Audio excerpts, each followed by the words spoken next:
מאז תחילת עידן הרשתות החברתיות ובמיוחד מאז שהסמארטפונים הפכו לפופולריים כל כך, תוכן הוא אחד מהמשאבים הזמינים ביותר ברשת. זה לא משנה אם זה מותג גדול כמו קוקה קולה או מקומי כמו בית הקפה השכונתי, בטוח מישהו כבר כתב על זה, צילם את זה או עשה על זה סרטון.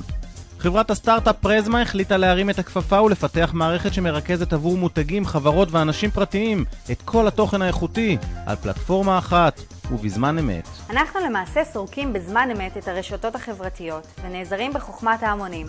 כך, אנחנו יכולים לאתר עבור המפרסם את התוכן הטוב ביותר. פיתחנו אלגוריתמים ייחודיים שעושים חיבורים בין התכנים ומעשירים את התוכן במידע שיווקי משלים במטרה ליצור פרסומות חדשות. את התוכן הדינמי הטכנולוגיה מרכזת בפרזמה של המותג, שזה הענן השיווקי שלו, תחת נושאים מוגדרים מראש, הנקראים סיפורים. את הסיפורים האלו המפרסם מטמיע בלחיצת כפתור בכל ממשק שהוא, באתר החברה, בפייסבוק, באפליקציות, בטאבלטים ובסמארטפונים. המערכת מפיצה אותם באופן אוטומטי לחלוטין כפרסומות. כך למשל, תמונה של סמלת קלה שהועלתה לאינסטגרם, בלחיצת כפתור פותחת את ה-GPS שהוביל אותנו ישירות לחנות המעצב.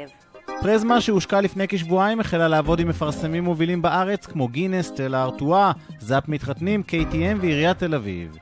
החברה עושה צעדים לכניסה לשווקים בינלאומיים, כשארצות הברית ואירופה הם כרגע האזורים הרלוונטיים ביותר עבור הטכנולוגיה שלה. המודל העסקי מבוסס על רישיון שימוש בפלטפורמה ורכש מדיה פרסומית במחיר התחלתי של 6,000 שקלים לחודש. כמו כן, עבודה על בסיס של ביצועים, כאשר חבילות תוכן למשתמשים הפרטיים הן בחינם. נכון להיום אנחנו לא מחפשים אנג'לים ומעדיפים להשקיע את זמננו במציאת שותפים אסטרטגיים נוספים כמו גוגל, יוטיוב ואינסטגרם ובמציאת לקוחות נוספים. עד סוף השנה אנחנו מקווים להגיע למאות מותגים מובילים, ביניהם נייקי עולמית, רדבול ואדידס.